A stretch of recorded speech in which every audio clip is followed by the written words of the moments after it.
It's called For Dear Life, the first exhibition to survey the themes of illness and disability in American art from the mid-20th century up to the COVID pandemic. It's part of PST Art, an enormous collaboration of Southern California arts institutions around the theme of art and science. Senior arts correspondent Jeffrey Brown visited the exhibition for our ongoing look at the intersection of health and arts, part of our Canvas coverage and our series Disability Reframed. Drawings from a 6-week stay at a hospital after suffering a debilitating breakdown. A woman in a wheelchair with an able-bodied lover. An Alcoholics Anonymous meeting transformed into an installation. For Dear Life, Art, Medicine, and Disability, an exhibition at the Museum of Contemporary Art San Diego chronicles the experience of illness through art, what it looks like, how it feels. Senior Curator Jill Dossi. The idea of holding on. It evokes, kind of an extreme state of being, but we hope it might also kind of conjure up the idea of holding on to something else, whether it is holding onto your seat, holding on to an assistive device like a grab bar, holding on to someone else, and also thinking about the idea that it's in the act of holding on that life becomes dear. The exhibition offers decades worth of artists who lived the experience in many ways and incorporated them into their work. Artists create a public discourse and they reframe the idea of disability itself as a space of creativity and generativity and improvisation and ingenuity. And that's what we see in all of these artists. Artists like Yvonne Rainer, the dancer and choreographer who made Hand Movie from her hospital bed while recovering from surgery. David Hockney, who as he started losing his hearing, relied on fax machines as a mode of communication. His Breakfast with Stanley Malibu consists of drawings he made and then faxed. And the pioneering artist and first black curator at New York's Museum of Modern Art, Howardina Pindell. Pindell has 2 works in the show, both made after a 1979 car accident left her with serious injuries, including acute memory loss. She begins to, use her work both to remind herself of her own past. So she's sometimes cutting up postcards, sometimes cutting up other photographic media. You see cutouts of hands throughout this image. And in this work, her own body, her silhouette, her figure begins to enter the work for the first time.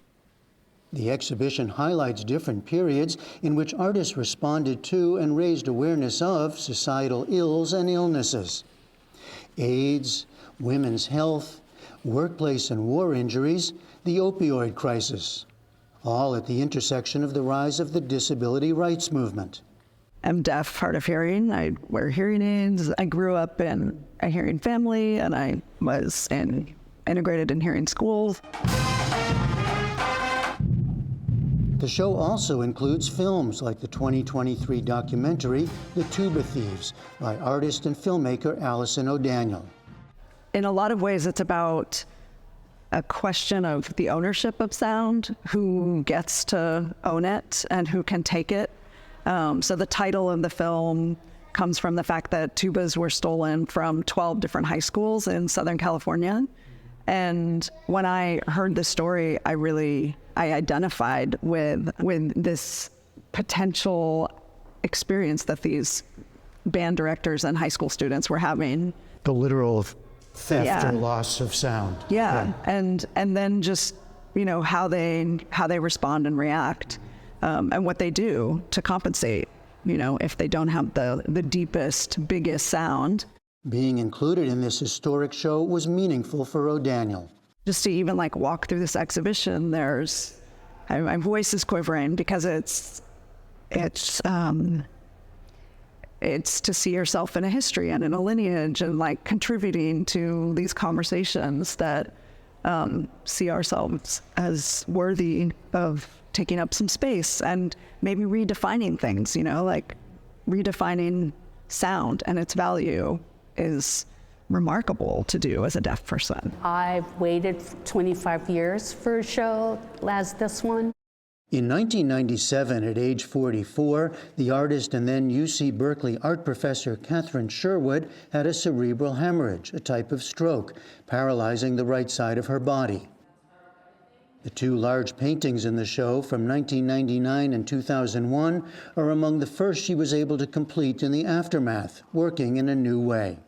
My left hand is the more freer hand because I didn't have as much control over it. So I immediately scaled up my painting so that I could have broad strokes instead of, tiny ones.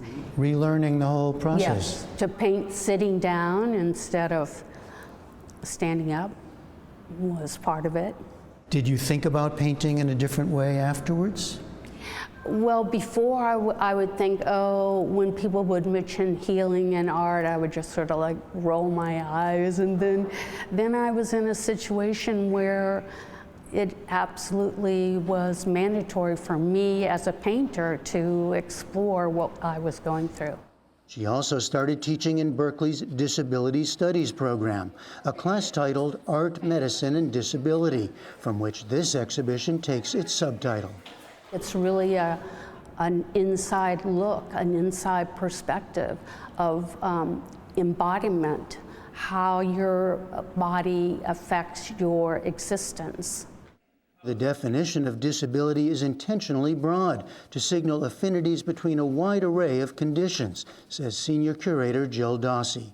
To remind us that all of us experience illness and disability throughout our lives, or we will. Filmmaker Allison O'Daniel echoes a similar sentiment. Everybody dies from something that happens with their body. If everybody had a more, like a healthier, progressive view of disability and were actually considering it, I think they would not be so resistant and fighting their own aging bodies. And we would just have healthier, more accepting relationships to what does inevitably happen to everyone. For Dear Life runs until early February. For the PBS News Hour, I'm Jeffrey Brown at the Museum of Contemporary Art San Diego in La Jolla, California.